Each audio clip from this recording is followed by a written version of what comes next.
and welcome.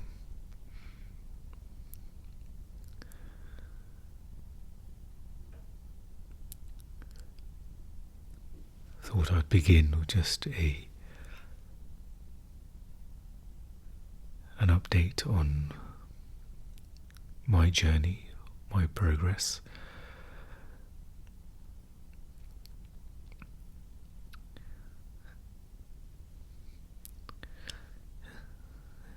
It seems like it's been a while since my last episode, but it's probably been about a week, and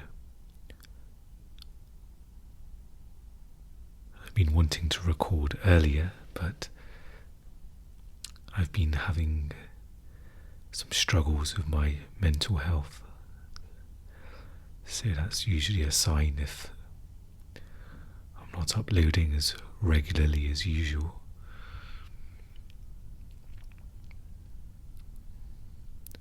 So for me, I've noticed lots of dysfunction in the mind, and it's very hard to explain because you almost need the mind to be able to convey and to be more specific, to add some detail and context, and it feels like that's not entirely possible at the moment.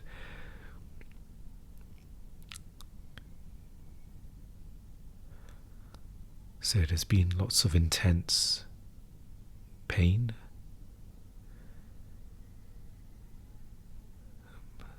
Perhaps this can be labelled as pain body, but I'm not too sure. So what seems to happen is a lowering in mood, which has a domino effect of not being able to do things you'd usually do, such as washing dishes or keeping somewhere tidy. So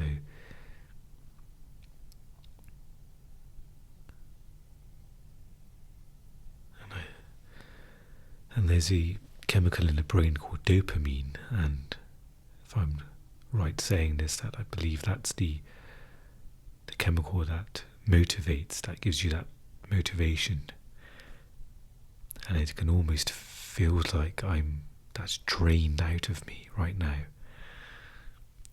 And I say that because I can almost feel the contrast of it, of days when suddenly I feel very motivated to do things, and perhaps even too motivated. It feels almost as if I can't handle the change of my brain chemistry. So it's not quite like mania in terms of completely out of control, but it feels as if it's moving towards that. And it seems also the lowering of the moods is increasing, it's going deeper.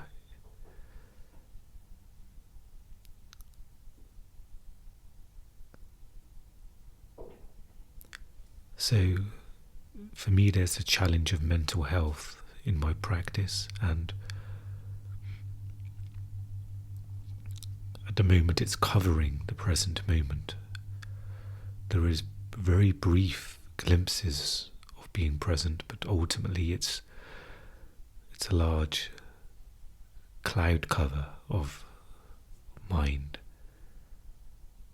just as if can't see the sky because of the thick clouds, the overcast of clouds. So it's always there, just as the present moment. The peace is always there, but right now it's covered up.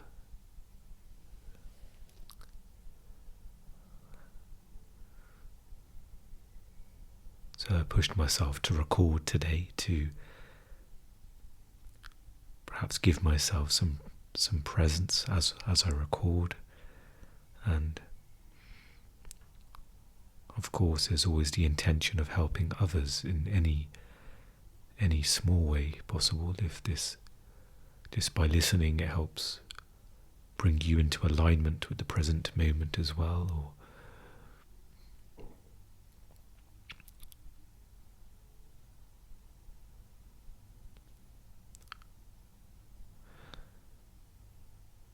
and another symptom has been my mind's been racing, so it's not just been the low mood of depression, it's also an element of the mind racing and not being able to settle. So, not too sure what to do about it at the moment.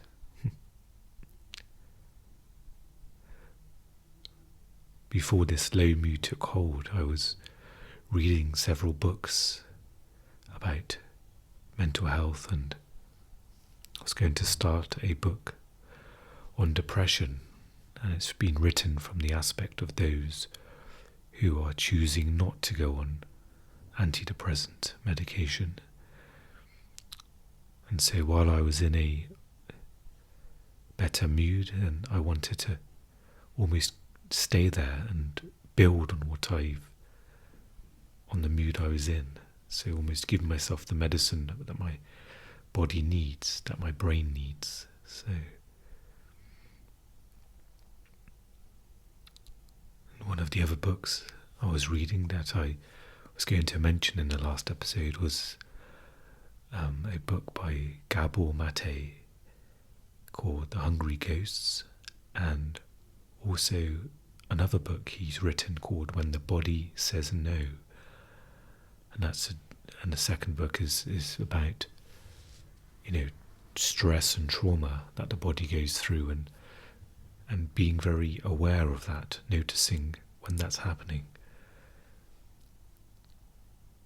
And he talks about, in a larger framework, he talks about diseases and how many of them are just years, are built up, are in our systems,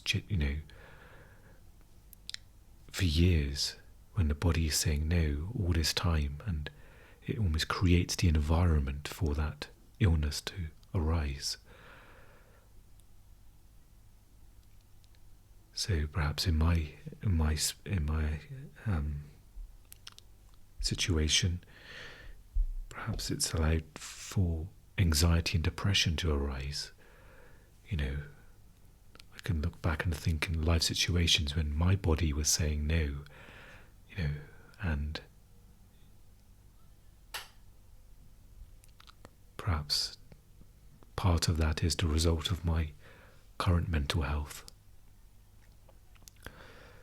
And the first book I mentioned, The Hungry Ghost, is about addictive behaviour.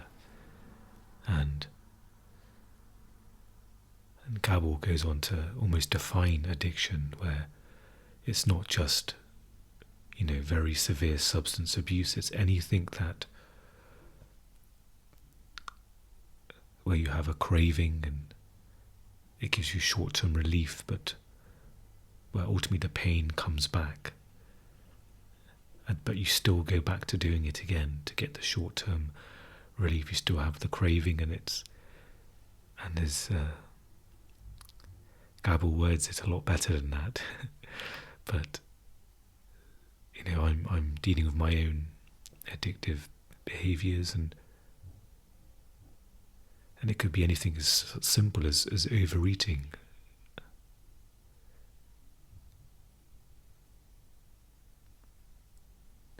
It's not just substance abuse, it could be using your phone, anything related to sex or pornography.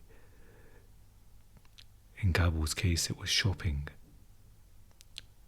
So that's something you want to address. If that's a challenge in your life, then perhaps there's an invitation there to check out the book and see if it's something for you. So at the current time, I'm not able to read these books, and I've almost come to a standstill.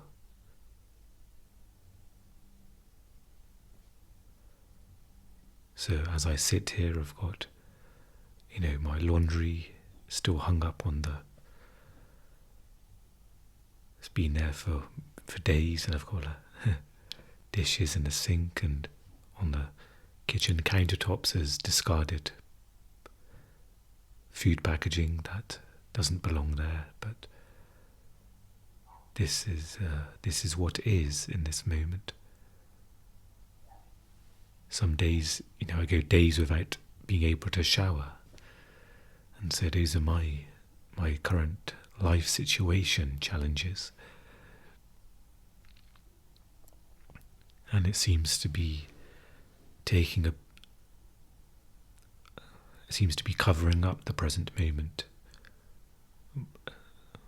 more than normal, more than it usually does.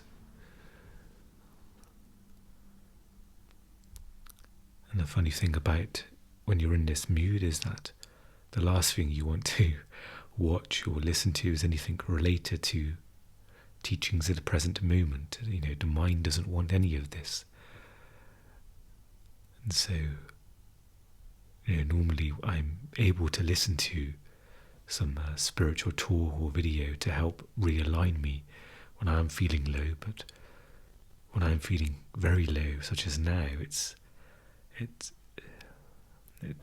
doesn't seem possible to do that. So, but I have managed to record as I'm sat here talking, so perhaps that's something to be grateful for.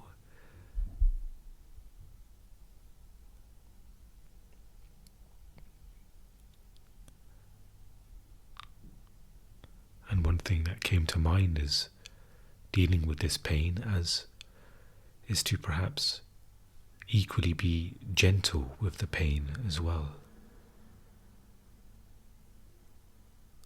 Sometimes that doesn't happen, where the more pain we endure, sometimes the harsher we be to ourselves. So I'm setting the intention to be very gentle with this pain, and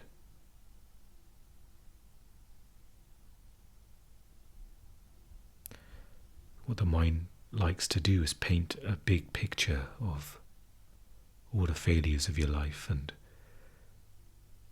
the failures of now, such as the state of my apartment, or not being able to go out for a walk. There's, anxiety issues there for me. So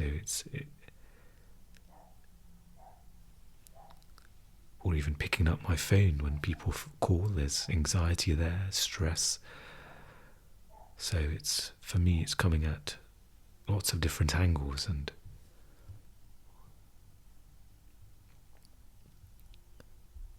but the mind loves to join things together and create a big picture of how horrible things are and how terrible. It's an expert in that. And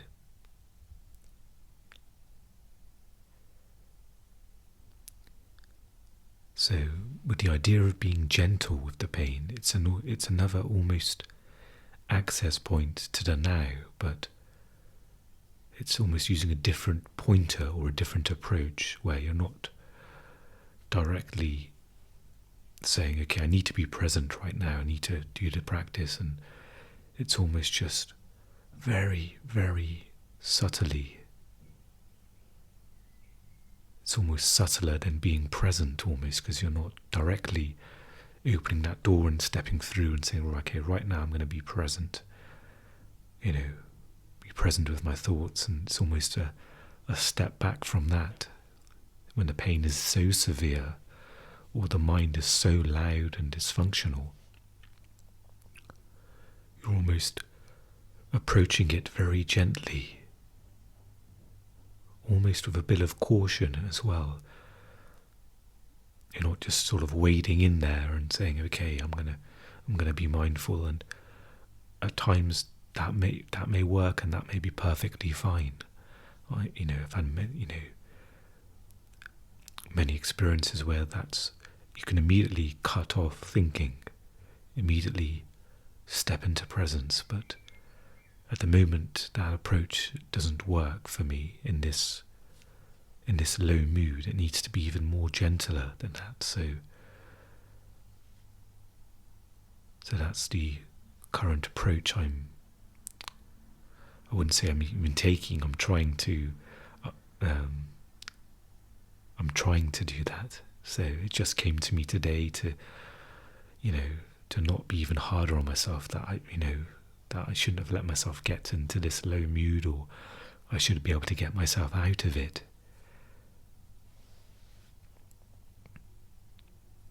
But it's just simply being, another word you could use is compassionate as well. I'm going to use the word gentle, but you can also use the word compassionate to yourself as well. And and you can do this any time. The pointers given, anything you read in a spiritual book, it's not prescriptive in that sense that you must do it this stage or that stage. And a lot of the teachers talk about their words not actually being that important. They're just trying to just point you in that direction, almost cut through the thoughts of your mind and direct you.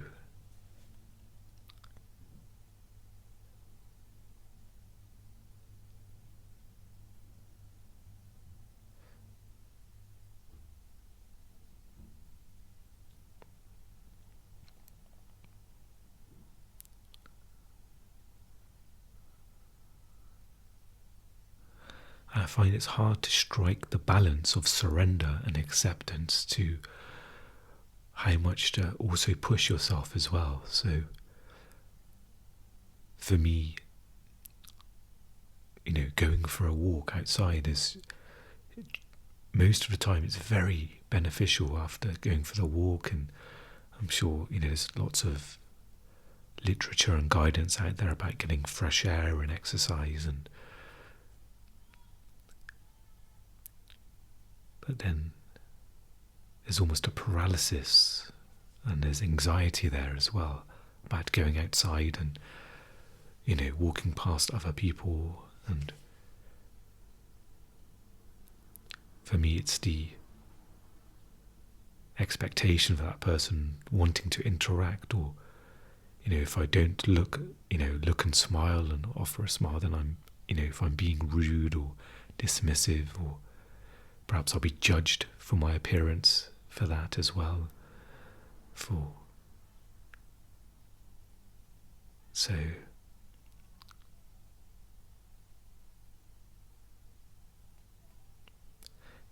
it's very difficult to strike the balance. At the moment, I'm in a place of trying to surrender to that. Okay, right now, part of me wants to go outside and walk and almost get that medicine of the outdoors, getting the body moving, which naturally affects your brain chemistry and those chemicals I mentioned earlier as well.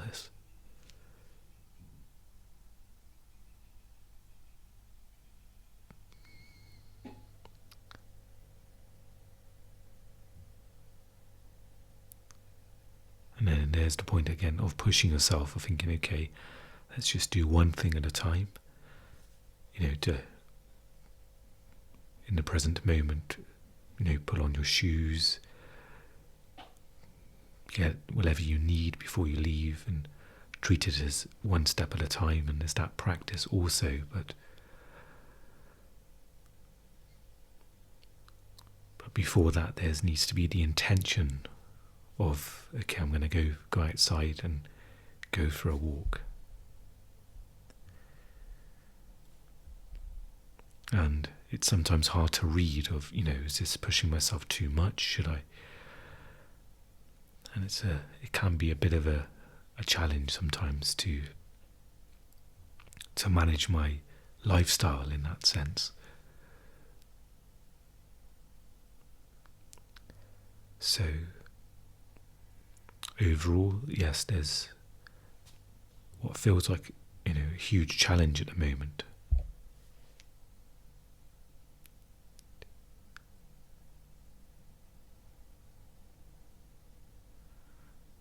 And at times it can feel very scary when you can't access the present moment. can feel, it's very, not only terrifying, but it's a very painful place to be in the mind, because that's the nature of it. It's obviously fearful of, being attacked, and fearful of this and that, and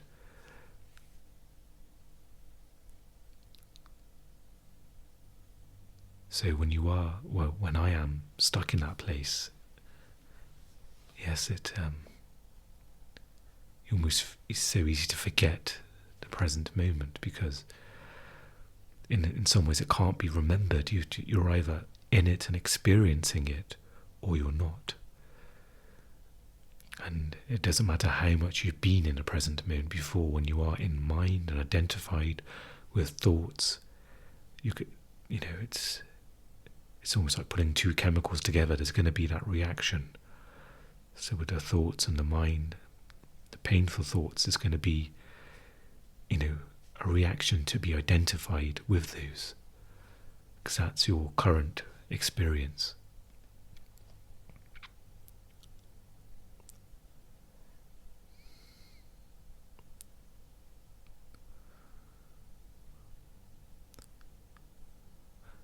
And to add to that also, I've noticed in myself some more sort of OCD thinking as well. That seems to have increased.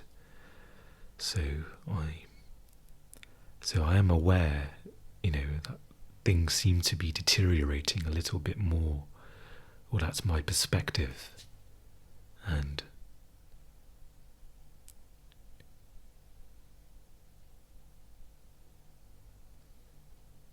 so it's just about managing that.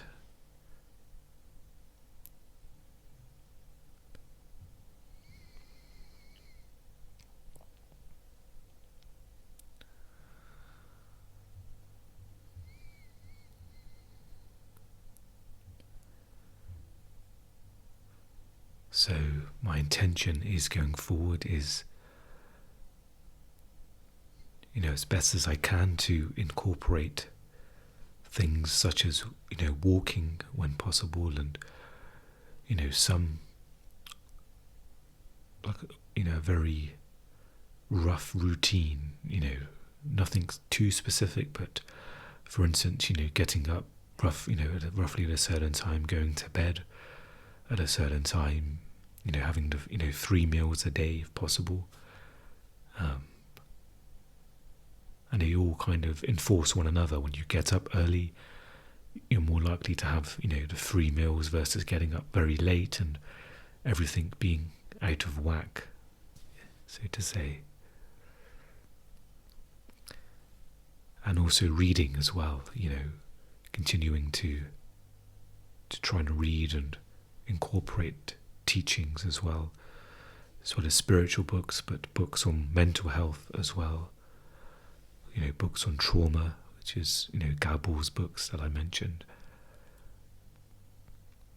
And so even though it feels like I'm almost in this pit and, I'm not able to pull myself out of it, but, some days I'm able to sort of scrape away some grains of sands, through reading or for going for a walk, and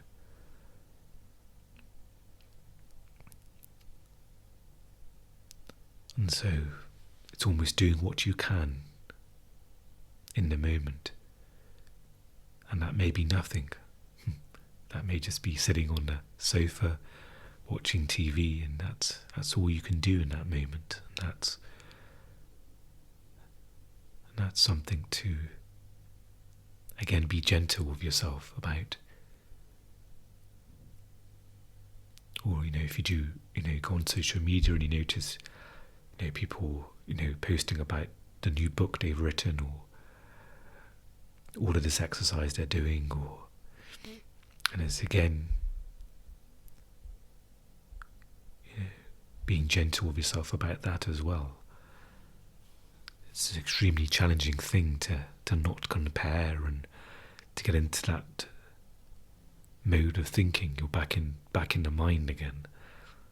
That's where the mind feels like it's being attacked, or it's feels that, the ego feels diminished and it wants to now lash out. It wants to try and repair itself, thinking, okay, these people are doing all this exercise, then okay, I need to push myself and do it as well.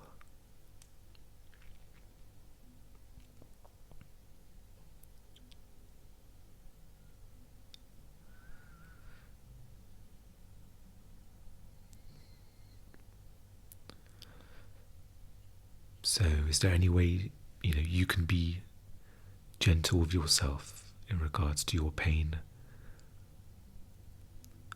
Or is there any ways that come to mind to be more compassionate to yourself?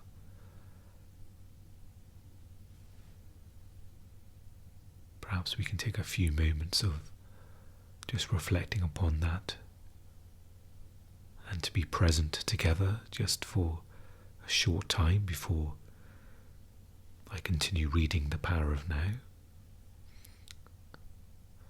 And it doesn't have to be thought, you can almost just feel. Even now you can give yourself that healing, that sort of gentle energy,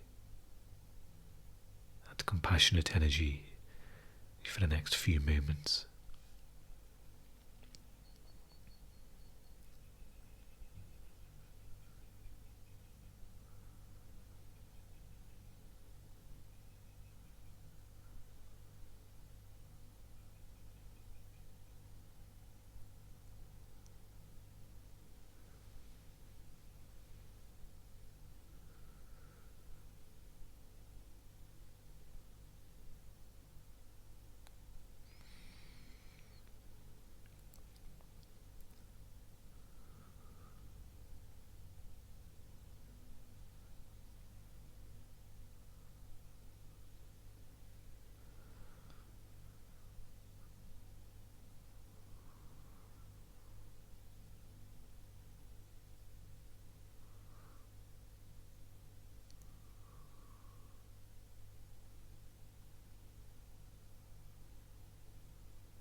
Okay, so we'll continue doing some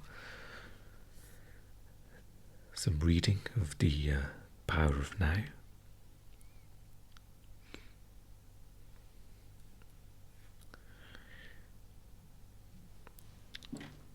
And we are starting a new section called Transforming Suffering into Peace.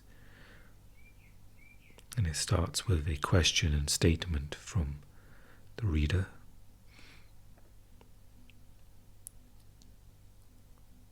And for those just joining who may not have listened to previous episodes of the readings from The Power of Now, these questions from the reader are almost the common questions Eckhart received. And he's almost also joined questions together, so he's trying to almost answer the common questions that come up during the spiritual practice. I read about a Stoic philosopher in ancient Greece who, when he was told that his son had died in an accident, replied, "I knew he was not immortal."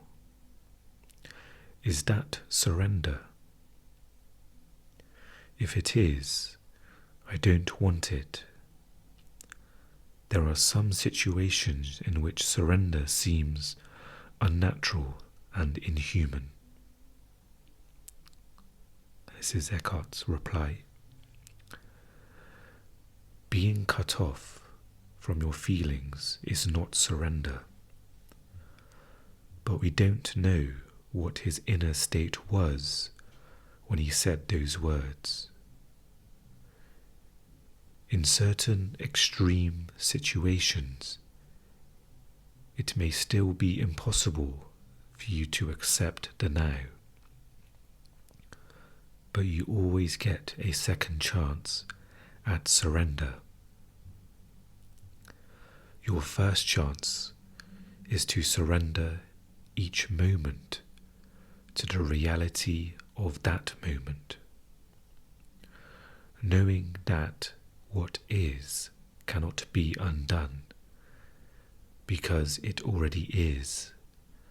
You say yes to what is or accept what isn't.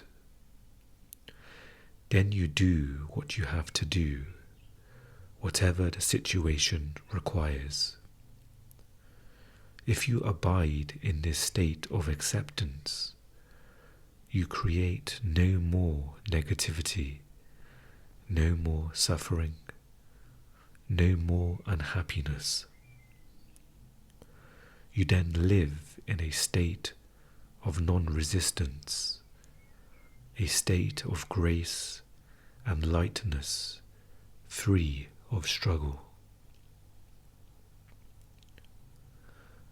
Whenever you are unable to do that, whenever you miss that chance, either because you are not generating enough conscious presence to prevent some habitual and unconscious resistance pattern from arising, or because the condition is so extreme as to be absolutely unacceptable to you, then you are creating some form of pain, some form of suffering.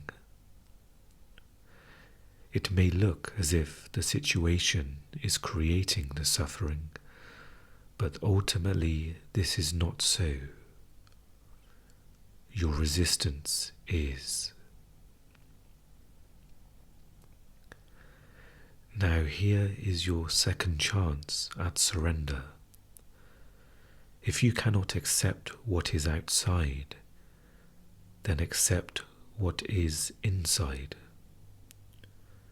If you cannot accept the external condition, accept the internal condition. This means do not resist the pain. Allow it to be there. Surrender to the grief, despair, fear, loneliness, or whatever form the suffering takes. Witness it without labeling it mentally. Embrace it. Then see how the miracle of surrender transmutes deep suffering into peace, deep suffering into deep peace. This is your crucifixion. Let it become your resurrection and ascension. Question: I do not see how one can surrender to suffering. As you yourself pointed out, suffering is non-surrender. How could you surrender to non-surrender? Answer: forget about surrender for a moment. When your pain is deep, all talk of surrender will probably seem futile and meaningless anyway. When your pain is deep, you will likely have a strong urge to escape from it rather than surrender to it. You don't want to feel what you feel. What could be more normal? But there is no escape, no way out. There are many pseudo-escapes: work, drink, drugs, anger, projection, suppression, and so on. But they don't free you from the pain. Suffering does not diminish in intensity when you make it unconscious. When you deny emotional pain, everything you do or think as well as your relationships, become contaminated with it. You broadcast it, so to speak, as the energy you emanate, and others will pick it up subliminally. If they are unconscious, they may even feel compelled to attack or hurt you in some way, or you may hurt them in an unconscious projection of your pain. You attract and manifest whatever corresponds to your inner state.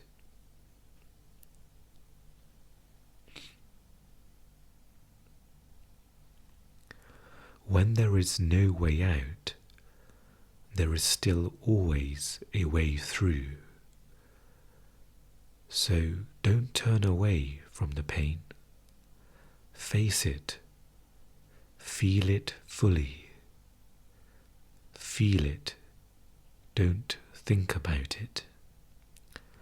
Express it if necessary, but don't create a script in your mind around it. Give all your attention to the feeling, not to the person, event, or situation that seems to have caused it.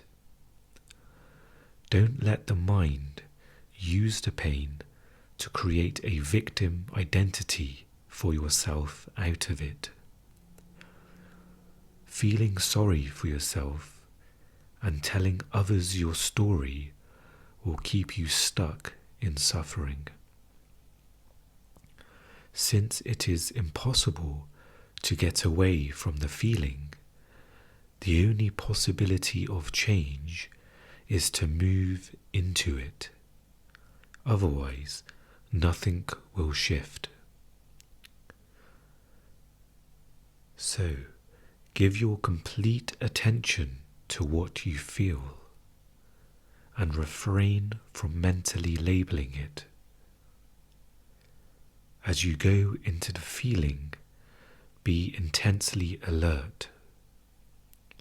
At first, it may seem like a dark and terrifying place, and when the urge to turn away from it comes, observe it, but don't act on it. Keep putting your attention on the pain. Keep feeling the grief, the fear, the dread, the feeling, the loneliness, whatever it is. Stay alert, stay present, present with your whole being, with every cell of your body. As you do so, you are bringing a light into this darkness. This is the flame of your consciousness.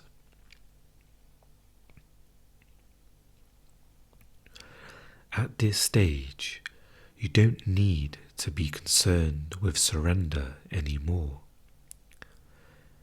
It has happened already. How? Full attention is full acceptance, is surrender. By giving full attention, you use the power of the now, which is the power of your presence. No hidden pocket of resistance can survive in it. Presence removes time. Without time, no suffering, no negativity can survive.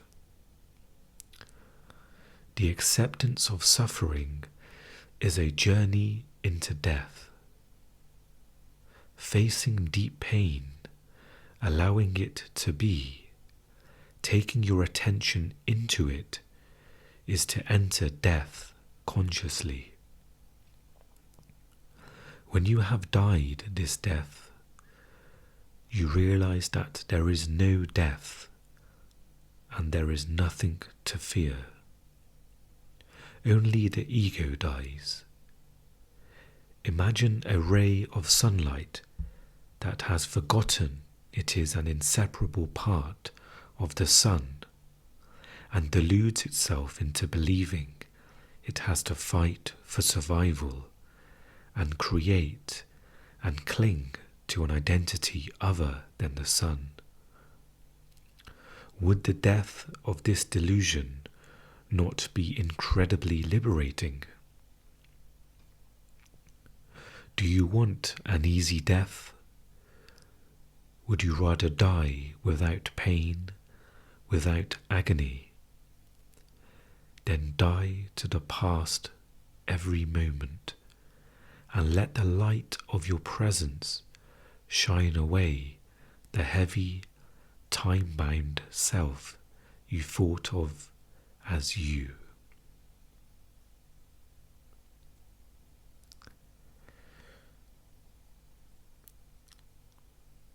So perhaps it's a good idea just to briefly go over a few of the lines we've just read. And it seems to almost directly talk or respond to the first portion of this episode where I talked about my pain. It's almost as if I'm reading what I need to hear in this moment.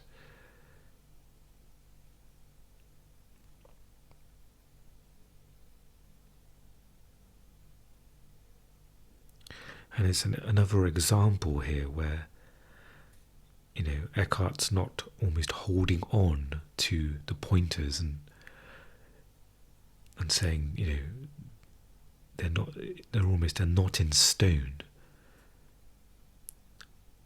So as the reader asked a question, but I can't surrender, or they were having trouble doing so. Eckhart immediately said, forget about surrender for a moment. Because often we can get caught up in that when we read a certain way of doing something, that almost there's a solidity to that method. We think, okay, this is the way it needs to be done. And there's a rigidity there about it. And if it's not followed in that exact way, then perhaps we feel like it's not been done correctly, or I've not done it properly as it should be. So, Eckhart talked at a great length about surrender and acceptance. And here he's bringing in the notion, during deep pain, if surrender is not working, then forget about surrender. And almost focusing on the way through the pain, about feeling the pain. We are not entering into a script of the mind, which is so automatic. It begins without us even realizing the story of our pain. Maybe I was doing that in the first part of this episode.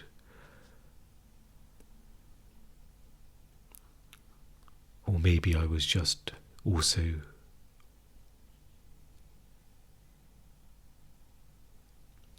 saying how it is in the moment. Perhaps that's also another way to feel the pain fully, is almost to see how things are in this moment, without a story attached to it.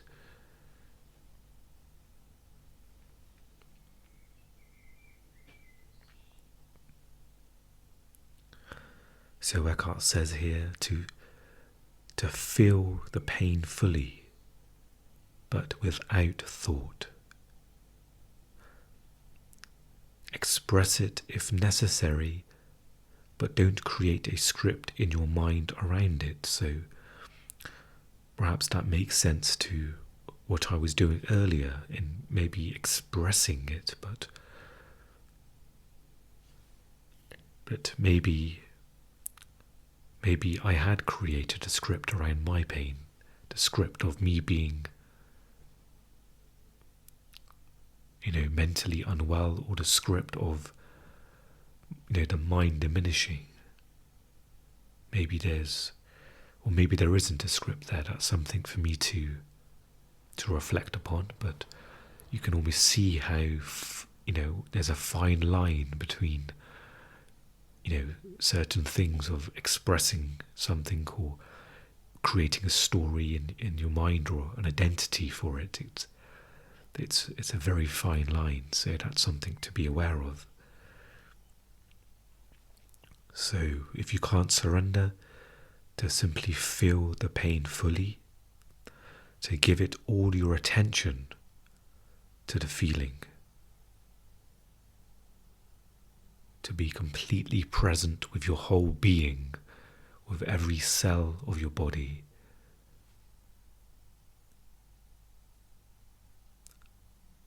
And of course that's easier said than done, because as Eckhart says here, the mind would want to turn away from that. But as Eckhart points out, there's truly no escape from that pain. There's temporary reliefs, such as Eckhart talks about here, as alcohol or drugs, and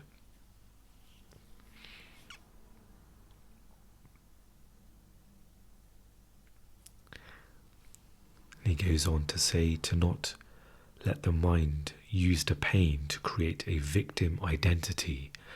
And this can seem quite normal in the world as well, because often, when you do share, if you were to share a story of your pain to somebody, they will almost reinforce that, because they want to be a good friend or a good family member. They may say, oh, you've been through an awful lot. God, look at all the things you've been through, and they may even help you in creating that identity of all the things you've been through.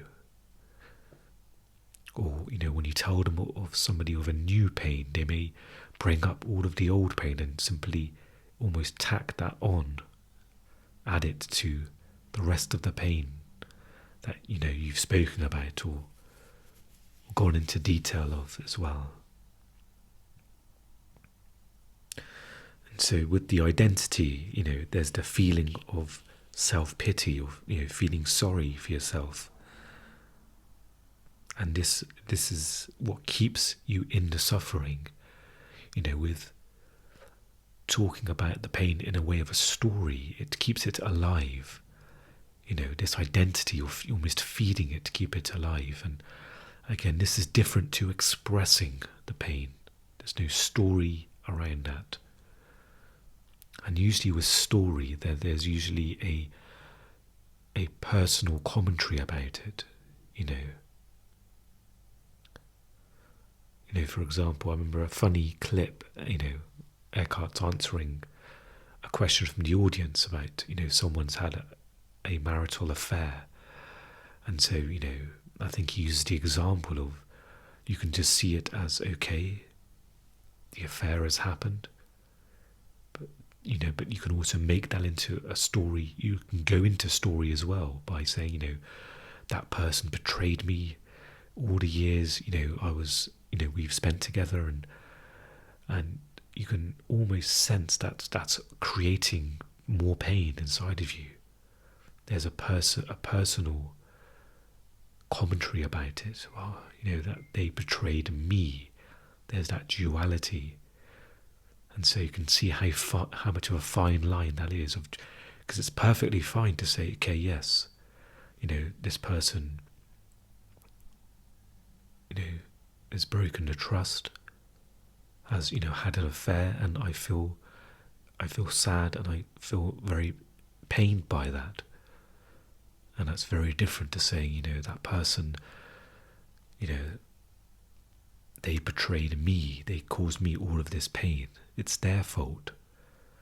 And you can almost sense the two different energies of those two almost modalities. The modality of the present moment, of seeing how things are and being there, and also with the personal ego coming in.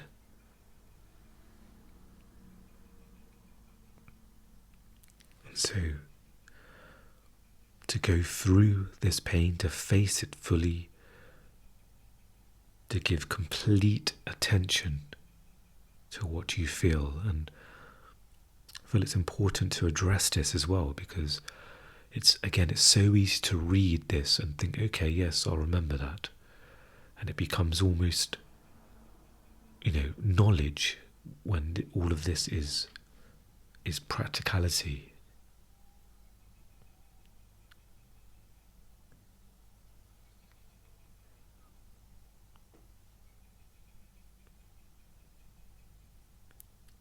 And I think that's one of the reasons why, this book does have the kind of separating sections and symbols to reflect as well, where it's, it's not designed just to be consumed and then put down. I think, okay, yeah, I've read that. What's next? What other things can I read next? And it's to be absorbed, digested, and actually applied.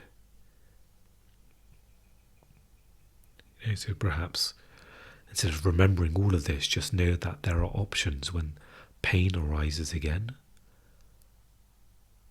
We've got options of surrendering, of allowing, acceptance. And here Eckhart using the pointers, the approach to just simply face the pain. There's no script to remember.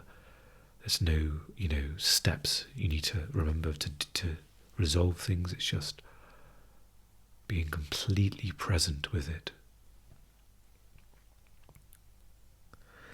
And Eckhart, says some encouraging words to say that, yes, at first it may seem like a dark and terrifying place. And even when the urge to turn away comes, just to observe it, but don't act on it. But to keep putting your attention on the pain and to keep feeling, the grief, the fear, the dread, the loneliness, And he gives us the encouragement to stay alert when this happens, to stay present with every cell of your body.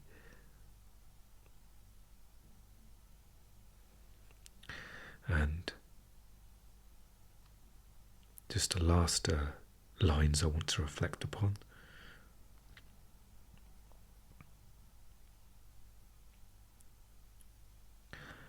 Is when Eckhart says, presence removes time. And without time, no suffering, no negativity can survive. So of course, when Eckhart talks about time, it's, past and future. And that's what the pain needs to survive. It needs to, look to the future and have a thought about the future of, okay, of course, this is, you've got to deal with this tomorrow, or this is going to come up, or, why did I let that happen, an hour ago or yesterday? But Eckhart is saying almost here, without time, there is no suffering.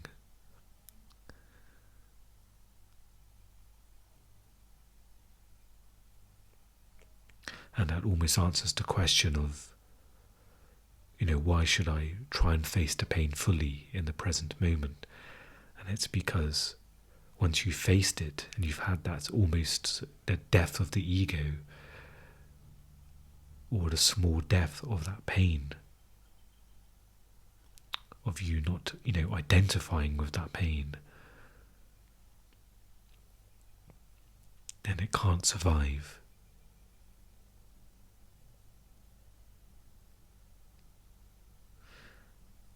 And Eckhart's again giving us another answer before we've, is almost an encouragement to say that when you have died this death, when you have faced this pain and let go of that inner me, that little me that, that's afraid of the pain, that's afraid to be present, then once you've gone, crossed this bridge, or you're crossing it, you realise that there is no death and there is nothing to fear. But of course you have to, take the steps to be present. You have to walk, on that line of being present. Okay, so I think I'll stop there for the moment. I think it would be good just to hold and reflect on what we've read. I have the thought if I was to read further, perhaps then it will maybe negate a little bit, or that may be more information to absorb. And I feel like that's what the section we've got is perhaps enough for this episode. So I'm grateful to have read that, because it feels like it's exactly what I've needed to hear, especially what I've mentioned in the beginning. So that's something I'm going to set an attention on for after I've stopped recording this, and for the rest of the day,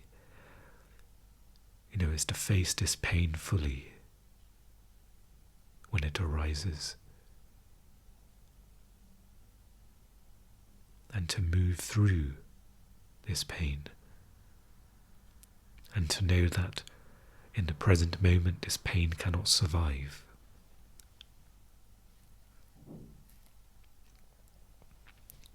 Thank you for joining me for today's episode. As always, I wish you well in this moment that we are here together, and I'll speak to you again very soon. Take care.